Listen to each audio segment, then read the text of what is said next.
All right, y'all, real quick, here's how to support this show. First of all, buy my book, Fool's Errand. It's at foolserrand.us, and the audiobook is now available as well. Sign up for the show feeds, iTunes, Stitcher, and RSS, this, that, and everything. It's all at scotthorton.org. And also, you can subscribe at youtube.com/Scott Horton Show. The full archive, 4,600 interviews, all available for you on YouTube as well now. And then check out scotthorton.org/donate. For $20, you'll be able to get the audiobook here very soon from there. Also, $50 if you want a signed copy of the book, Fool's Errand, the paperback. $100, you get a QR code silver commodity disc. And anyone who donates $200 or more gets a lifetime subscription to Listen and Think libertarian audiobooks. Take PayPal, one-off and monthly donations, take all different kinds of Bitcoin and digital currencies, especially Zencash. That's zensystem.io. But anyway, all those addresses are there at scotthorton.org/donate. And of course, there's patreon.com. There was a problem with it, but the problem's fixed now. Patreon.com/Scott Horton Show if you want to donate per interview. That's how to do that. And anybody who donates $1 or more on Patreon or signs up for $1 more per interview will get 2 free audiobooks from Listen and Think Audio. And that could include my book now, too. So there you go. Find out all about all that stuff at scotthorton.org/donate. Thanks, guys. Sorry I'm late. I had to stop by the Wax Museum again and give the finger to FDR. We know Al-Qaeda, Zawahiri, is supporting the opposition in Syria. Are we supporting Al-Qaeda in Syria? Well, it's a proud day for America. And by God, we've kicked Vietnam syndrome once and for all. Thank you very, very much. I say it again, you've been had. You've been took. You've been hoodwinked. These witnesses are trying to simply deny things that just about everybody else accepts as fact. He came, he saw, he died. Oh, we ain't killing their army, but we killing them. We be on CNN like, say our name, bitch, say it 3 times. The meeting of the largest armies in the history of the world. Then there's going to be an invasion. All right, you guys, introducing William Arkin. He's the author of the books Top Secret America. That one's co-authored with Dana Priest, and also American Coup. And so now he's writing for NBC News, doing reporting for NBC News, and he's got this one, Russians Target Texas Democratic Convention. Welcome back to the show. How you doing, William? Very glad to be here. What can I do for you? Well, so I saw this post that you put up on Twitter, and I was just heckling. I'm not buying any of this Russia BS, but and it looks like when I just Googled it, you have a few stories here going back. So I guess just overall, broadly speaking, can you tell us what's your take on the Russia deal? And we can get into the specifics of your recent story here in a minute. Well, since early 2016, I've been tracking the Russian government's operations vis-a-vis the United States and the American political debate. There's no doubt in my mind that it is a broad-based covert operation undertaken at the behest of the Russian government. And there's no doubt in my mind that it utilizes both Russian government operatives as well as private individuals who are working on contract for the Russians. So I think that a combination of my own investigations, our sources within the intelligence community, our investigations in Russia, and our investigations of both the victims and the parties involved have led to an undeniable conclusion that the Russians have been engaged in a broad-ranging covert operation. Now, there may be pieces of that you disagree with, or there may be elements of Russian accusations against the Russians that might not be valid. And certainly we have found ourselves in a situation in 2018 in which the Russians are being seen as behind many things, and some of them are clearly not Russian actors. And so in a way you could say, well, we are suffering from some state of hysteria. But on the other hand, you could also say, well, the Russians have exactly achieved their goal, which is that we see the Russians behind activities that even they are not responsible for.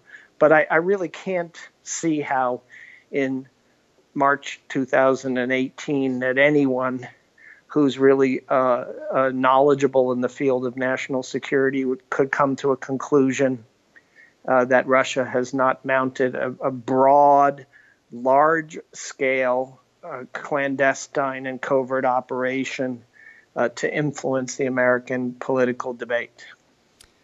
All right. Well, so I hope that you can at least understand my point of view when I say that it feels exactly to me just like it was 15 years ago. A whole lot of consensus and a whole lot of everybody knows and a whole lot of everything changed and a whole lot of, are you really saying that you don't think Saddam Hussein has at least some mustard gas still in a warehouse somewhere and that he could give it to terrorists? And how much time are we going to give these inspectors anyway? And all of this crap and all of the very best people, and I'm not implicating you because I don't know at all what your position was then, but every other reporter worth his salt knew that all of this stuff was at least basically right, with only the very, minor exceptions. And when people like Scott Ritter said, I'm not asking you, I'm telling you, this is not true, people said, oh yeah, you're a freak, you're a kook, don't listen to him. And they lied us into war, and they ruined everything. And none of it was true. Okay, and Iraq couldn't possibly have been a threat to the United States of America. None of the stuff that they were saying in their narrative about the danger of Saddam Hussein was true. You're interviewing yourself or you're interviewing me? So let's talk about Russia. Well, I'm just saying, I'm trying to take us back. And then we can... well, you know what? So in 2002, I was one of the few journalists writing as a columnist for the Los Angeles Times who questioned whether or not there was physically WMD in Iraq. So I have a fairly good track record on this subject. Well, and then you know what I mean, that I every other reporter was wrong. Let me talk as well, okay? So what I do learn from the Iraq situation is that I certainly wouldn't rely upon the news media, one side or another, in coming to a conclusion. I would want to have the facts in front of me. And I think that sometimes, as it was the case in Iraq, there was a lot of countervailing information. And part of the reason that countervailing information was so influential was not because people in the news media were lying or necessarily because people in the news media even got their stories wrong. It was that the U.S. intelligence community didn't know what it claimed to know. So it's a good point. Because here's how it really worked in Iraq. It wasn't that there was some grand conspiracy other than the grand conspiracy from inside Baghdad. So when Hosni Mubarak and King Hussein of Jordan and other Arab leaders said to U.S. intelligence at the highest levels, Saddam Hussein has WMD. Well, how do you know this? Well, because he told me himself. He told me himself he has WMD. And so then becomes the process of, well, how do we verify whether or not that's true? Because here's the leader of Iraq telling these Arab leaders secretly that he has WMD. And so the U.S. intelligence community, and I think we know quite well, didn't do a very good job of verifying that and operated with a lot of echo chambers and a lot of groupthink, came to the conclusion that all of these sort of anomalies in Iraqi behavior equaled a WMD. But in the end, it was provoked by something that was tangible, which was that, as we now know, Saddam Hussein was lying to everyone in order to what he thought would be to protect the country from attack. That if they think we have WMD, it's going to protect us from ultimately being attacked because there will be fear that we will use WMD. Now, let's try to take that case, the actual case, not the political case about what the Bush administration did or didn't do, and update it for Russia. What we know is that Vladimir Putin, as the president of Russia, has essentially had a very poor relationship with Hillary Clinton ever since his election in 2012 was condemned by the U.S. government when Clinton was the Secretary of State. The legitimacy of him as the president, the legitimacy of him as the leader. And after the invasion of Crimea, there became a highly accelerated process and program on the part of the Russians to try to mess with, to influence, to undermine Hillary Clinton and her political ambitions and campaign, because that was really what Putin was about. He was about making the legitimacy of her as a candidate and her legitimacy harmed in the same way that he felt that Clinton had harmed him. And we get to 2016, and all of a sudden this actor appears out of nowhere, and in the course of 2016, in this broad-based campaign to harm Hillary Clinton, it shifts to maybe we can help Donald Trump. Now, I'm not saying for a minute that there's anything that the Russians did that actually, materially helped Donald Trump. Donald Trump got elected, and it surprised everyone, and it was the result of a massive failure on the part of the way in which the Democratic Party ran its campaign. It was the result of the death of discourse in America that comes with social media, etc. Now, you can't on the one hand argue that Donald Trump somehow became president illegitimately, that is with the assistance of Russia, and yet at the same time say that a Russian program doesn't exist. So we have to take that off the table. So then comes the question, well, what did the Russians actually do? And now we know some facts. We know that the Russians hacked the emails of the DNC and provided that material directly or indirectly to WikiLeaks, How do we know that? 2 and DC Leaks. We know it because the intelligence community has concluded, and I would guess that within the next 4 to 6 months, we'll see an indictment of the actual individuals who have done it. That's what Mueller is working on right now. Well, but when they released their intelligence report about that, the NSA said they had moderate confidence in that. Okay, so let's be truthful here. Each element of that unclassified intelligence statement, which was all of 3 or 4 pages, broke down the confidence levels of different pieces of it. So you're misstating things. What they said was that they had moderate confidence that the Russian government was behind the hack of the DNC. Yeah. They knew that Russian actors had been behind it, but they had only moderate confidence of the Russian government. By February 2018, however, all of the heads of the intelligence community have said that subsequent information, which was developed after October 2017, when that report was first prepared, said that they now had confidence that it was, in fact, the Russian government, that the Russian government had provided command and support for those actors. It's not really something to be argued about. One could be arguing William, about you're still whether telling me or that not. You're telling me this is something that they have said. You're not telling me what the evidence is. You're not telling me this is how we know. You're telling me this is who we believe. Well, okay, so there's 2 aspects of the evidence, and you can go to the stories that I've done on NBC News and see them. One is the sources of information that are both signals intelligence and human agents who have provided that verification to the U.S. government, and the other is the cyber forensics itself. So the cyber forensics itself determined that the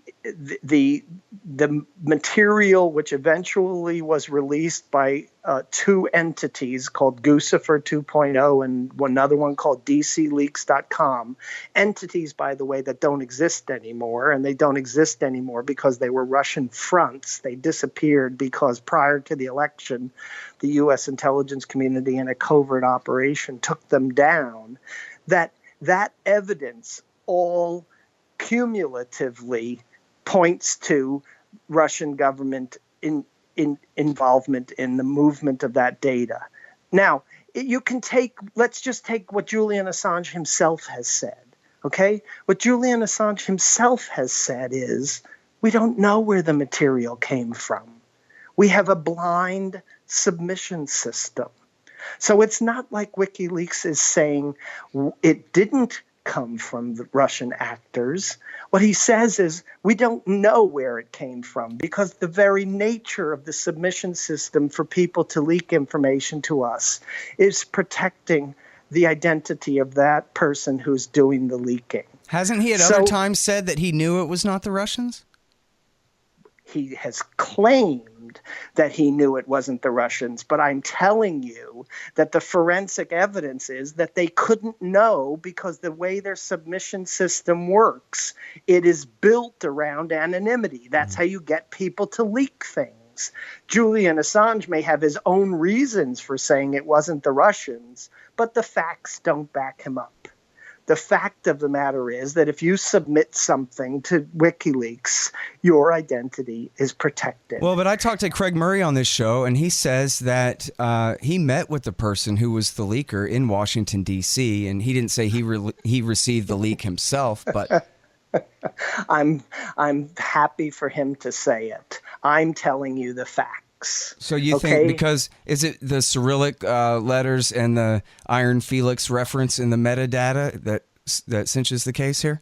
No, I don't think anything like that cinches the case. I don't think there's one smoking gun. As you well know, having done many shows and many investigations, there's no smoking gun. In fact, I can put all sorts of diversionary and or confirmatory data in any electronic document that I want to hand to you. It would be a very weak way of proving the case. Well, that was the basis of the CrowdStrike conclusion that this has all been based on ever since last summer, right? You know what? If you're going to sit here and cherry pick what you like as a source and ignore everything else, then you are very much doing exactly what you're accusing the CIA of doing in the WMD case in Iraq, which is just taking the evidence that suits your conclusion. I'm interested in asking the question of whether or not overall we can come to the conclusion that the Russian government is behind all of these operations. The Facebook and the trolls and the bots on Twitter, all of the operations of Guccifer 2 and DC Leaks, the blind submission to WikiLeaks, the use of RT and Sputnik and other entities of the Russian government to influence the American political debate. Overall, you have to conclude that there is a methodical campaign. Now, we could argue about whether or not the U.S. government has dealt with it properly. We could argue about whether the U.S. intelligence community is competent. We could argue about whether it had any actual impact. Those are all interesting arguments, but we shouldn't be arguing anymore about whether or not the Earth moves around the sun. All right, you guys, here's who supports this show. First of all, the great Mike Swanson. He wrote this incredible book called The War State about the rise of the permanent military-industrial complex and the new right after World War II. It's a really important history. I think you'll really like it. It's The War State. It's on Amazon.com and thewarstate.com. And also, he gives great investment advice if you have any money to invest at wallstreetwindow.com, wallstreetwindow.com for all the financial news and the great advice from Mike Swanson. And when you follow his advice, I know he recommends that you keep at least some of your savings in metals. And what you'll want to do then is go to Roberts & Roberts Brokerage Inc. That's rrbi.co, rrbi.co. And platinum, palladium, gold, and silver, of course, as well. They take the slightest commission and provide great service. And if you buy with Bitcoin, there is no service fee at all. That's rrbi.co for all your precious metals. And then, of course, Zencash. It's a new digital currency, but it's also an encrypted messaging app and file transfer app. And you can learn all about it at zensystem.io. That's zensystem.io for Zencash. And then libertystickers.com got a brand new website. In fact, just don't even go to the current website. Wait like 15 minutes and then go. We've got a brand new website going up there for libertystickers.com. It'll be up sometime next week. And I finally got Illustrator again, so we're going to be getting some new stickers up there. Lots of good anti-government propaganda for you there at libertystickers.com. And listen, if you want a new website, a 2018 model website, you got to keep up with the times for your business or whatever it is you're doing. What you do is go to expanddesigns.com/Scott and you'll save $500. Really, but what you're doing is it's a lot of dot connecting, right? Without any real proof that the Twitter and the Facebook and this and that I is would guess directed by. I would guess talking to you right now, Scott, that there's nothing that I'm going to say that constitutes proof in your mind. But what I don't want to hear but what from you are saying, though, is the intelligence excuse- agencies tell us this. This is the overall conclusion. I'm not just a mouthpiece for the intelligence agencies. I've spent a year and a half working on this subject.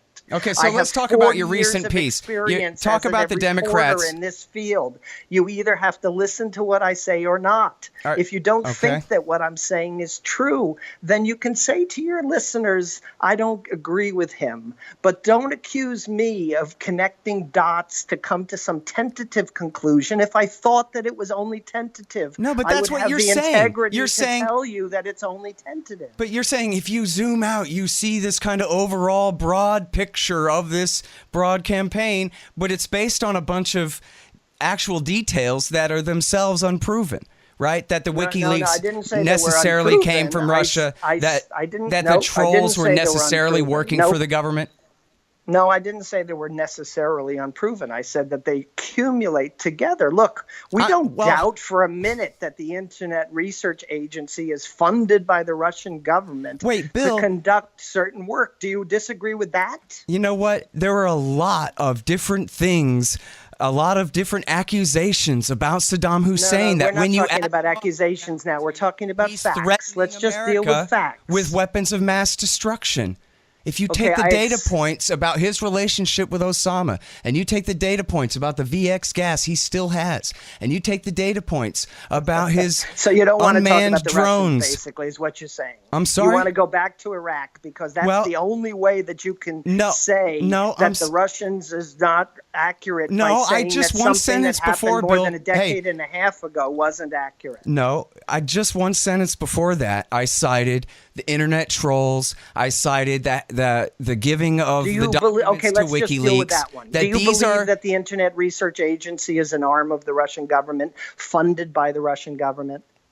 Well, you just said they've worked for the Russian government before. Yes, an arm of the Russian government, funded by the Russian government. I'm confident you're in that leaping statement. to the Do you conclusion that not? You're leaping to the conclusion, in other words, that their Facebook ads. Let's just put on the table what the facts are that we can agree on. Okay. Have they worked for the Russian government before? Sure. Their exact relationship with the Russian government, I don't think you know better than I do. And I think I do know better than you do because I've read the documents. What you're doing is you're using that to stand in. I've done the reporting. You're using that to stand in for the argument that if no, they it's not a stand-in. It's just one fact. Let's move on the Russian to the next government fact. told them to do it. Do you believe that Guccifer 2.0 do you believe leaks were manufactured to represent private entities when in fact they were the Russian intelligence services? Do you believe it or not? Ask my question still. Listen, what you're doing is you're pretending that you know. You're leaping to the conclusion I'm that not the Facebook anything, Scott. I'm just trying to figure out how come you won't let me finish a sentence then? You're going to accept. How come you won't let me finish a sentence, Bill? Listen, you're just being interviewed, Scott. You get to talk to yourself all day. Yeah, I know I could do that, but I'm trying to ask you a question. Okay? How come it is that you're trying to just filibuster me instead of just answer the question about how you conclude that a bunch of Facebook ads, half of which were posted after the election anyway, were the Russian government's doing rather than making money or any other thing. The question is, was it a Russian government plot to put a bunch of Facebook ads on Facebook? And I'm asking how you know that it was, and you go, well, you have to zoom out and see the big picture. Okay, so the answer is, how do I know? I know because I've interviewed people in the U.S. intelligence community and the Russian government and the social media space at those companies themselves, and their overall consensus is that many of the ads, many of the bots originated with it from Russia. So we can say that. Yeah, but Russia's a big country.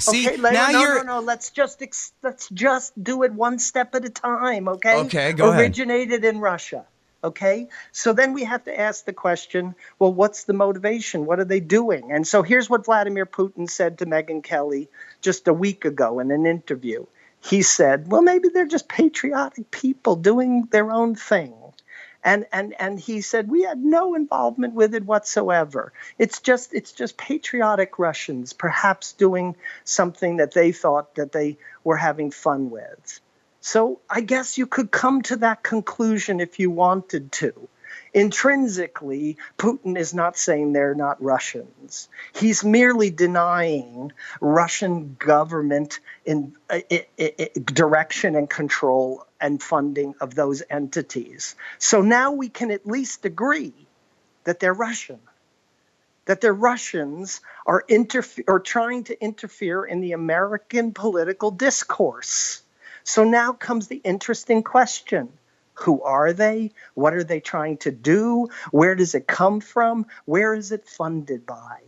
Those are really interesting questions, Scott, and I would be the first and have been critical of the U.S. government for not providing enough information in order to substantiate the claims that they make. I'm the first to criticize the U.S. government, especially the FBI and the Department of Homeland Security, which is trying to rev up the states to be more involved in and more aware of cybersecurity against Russian intervention in the elections, and yet they can't convince the states of anything because they won't provide them any hard information. Now, you conclude from that, that's because there is no hard information.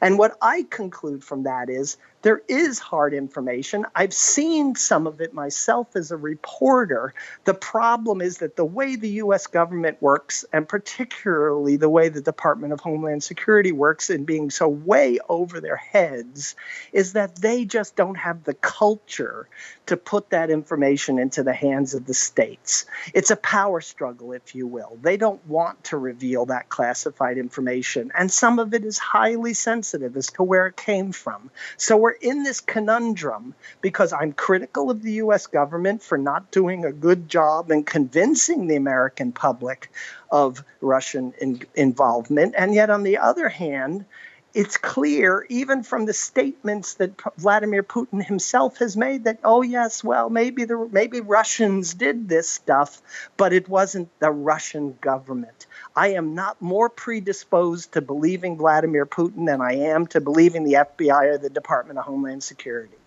Hey, y'all, next Saturday, I'm giving a speech to the Libertarian Party of New Jersey State Convention. And this is at the University Inn on the campus of Rutgers University in New Brunswick. And so I'm not exactly sure what time I go on, but it's in the afternoon of next Saturday, March the 24th in New Brunswick, New Jersey there at Rutgers University. So check it all out at njlp.org. Well, listen, I mean, it's certainly an understandable narrative that it's a problem that they're crying wolf and making false accusations and therefore undermining real important ones, if that's true. But, you know, there was this whole phenomenon of fake news that was originally blamed on Russia, but then the New York Times and others tracked it down, and it was some teenagers in Macedonia and Colorado. and basically they were putting out these stories like the Pope endorses Trump and this kind of thing. But so I wonder if some Macedonian teenagers can do that. Why is it that whenever there's a .ru address that we must see this as part of this broader Russian government plot? But that's not what intervene? we said in our. But that's not what we said in our article. We said that the .ru address of people trying to register for a county meeting in Travis County, Texas, was certainly flagged and anomalous. And when the county official went to the government to ask what he should do about it, he was told, go to the FBI and the DHS. And what did the DHS and the FBI say? We can't tell you any information.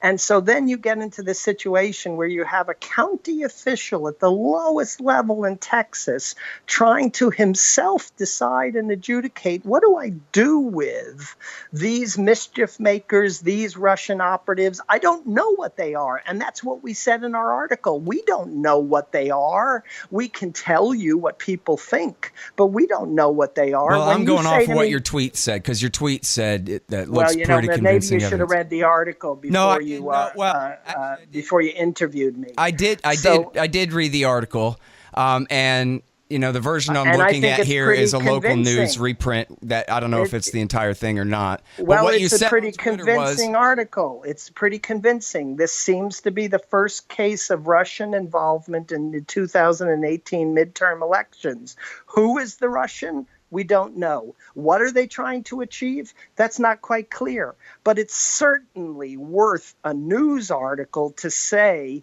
that in Travis County, Texas, in the middle of the country, in a county party convention registration, that 48 people showed up as trying to register for that convention that had anomalous addresses that resolved back to Russia, and that 25 of those 48 addresses were mail.ru email addresses. It's certainly worth putting into the news media, Scott, isn't it? Well, I mean, I guess, and you end with the quote that, look, this could just be a troll messing with us, too. Yes. So it seems to me, though, Bill, that if you're going from it could be a troll to it could be actual Russians to then it's probably the Russian government, if it's Russians at all, seems to me to be a stretch. Well, our intelligence sources said it was the Russian government, but at the same time, we wanted to cover the possibility that it was merely mischief. So we include both sources in our article. We're not making an advocacy point one way or the other. The event occurred. Some intelligence sources said it looks like and talks like and quacks like the Russians, and other people said, you know what, it could be mischief. But even if it's mischief, we should have the tools at the hands of the local officials, and the Department of Homeland Security, which has taken upon itself to be responsible for this, should be telling us what it is. Well, that's what our article says. That's absolutely a fair point, that whatever is going on here, the local officials in charge of running these elections need to have confidence that the police agencies are telling them what they need to know so that they can run these elections fairly. And they don't. No and question so if about we that. can come up and if we can come up with a common conclusion here, it's that we do know now, and we have many cases. There's one in Alabama, there's one in North Carolina, there's one in Tennessee, where local officials are being faced with the situation of having to determine whether or not anomalous activity is to be attributed to the Russians. And they're telling us we don't have the tools to do that. Where is the Department of Homeland Security that keeps telling us that they're going to protect the critical infrastructure to tell us, oh, don't worry about it or worry about it? And here's the final point, Scott. We are in 2018, and a poor woman running for state senate in North Carolina near Raleigh sees that her website has been hijacked, and she comes to the conclusion that the Russians had hijacked her website, and it's probably wrong. But the fact that she believes it tells us that we have a lot of work to do to understand what's going on in the American political system right now. That's the sad part, is that we do see Russians under every bed. We are back to some 1950s paradigm, which makes me extremely uncomfortable. And we should be trying as hard as we can to separate fact from fiction. But the U.S. government has failed to convey to the American public what it knows. And that we now have a situation where the midterm elections are well underway, and local government officials and local party officials are finding themselves out in the cold with absolutely no assistance and no information to help them to gauge what external threats exists to the election system. I think you and I could absolutely agree this is an unacceptable state of affairs. Yeah, no, I absolutely agree with you about all of that. Every bit of it. And I guess we better stop there because I'm late and we're not fighting anymore. So good to talk to you again, Bill. Thank you. Thank you, Scott. Bye. All right, you guys. That's William Arkin. He wrote American Coup, a really important book about the rise of the Homeland Security state in the 21st century here, and Top Secret America with Dana Priest before that, based off their series in the Washington Post, which I hope you all read. All right, this one is at NBC. Russians target Texas Democratic Convention. And so scotthorton.org, YouTube, Twitter, foolserrand.us for my book. The audiobook is out. Get it. antiwar.com, libertarianinstitute.org, and Twitter. Okay, bye. Hey, y'all, check it out. The audiobook has finally been released. Just go to foolserrand.us. That's the shortcut. It'll take you over to the Amazon page. And very soon, actually, I got a brand new website going up at scotthorton.org. And so soon you'll be able to buy that audiobook directly from me. But for now, you can still get it at Audible and at Amazon.com. The audiobook of Fool's Errand, Time to End the War in Afghanistan. And yes, it's read by me. And I'm sorry it took so long. I nitpicked the hell out of it, trying to get it ready for you guys. And then plus it took them forever after I submitted it to finally release it. But anyway, there you go. foolserrand.us, Amazon.com. Just search for my name, Scott Horton, Fool's Errand. And the audiobook is up there for you. Also, of course, available in paperback and Kindle if you want the 1,150 footnotes.